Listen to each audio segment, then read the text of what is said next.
How to send a message on LinkedIn without connecting. To get started, first of all open up the LinkedIn application on your phone. As you can see, you are now in the LinkedIn homepage. Here, you can view posts from all your connections and pages that you follow on LinkedIn. On this page, go to the bottom panel and tap on My Network. Over here, you can view all of your connections as well as your following list on LinkedIn. You can also view the profiles popular on LinkedIn below.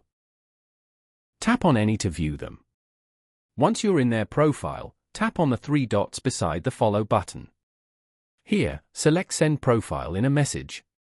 This means that you can send their profile link to one or more of your connections on LinkedIn via message.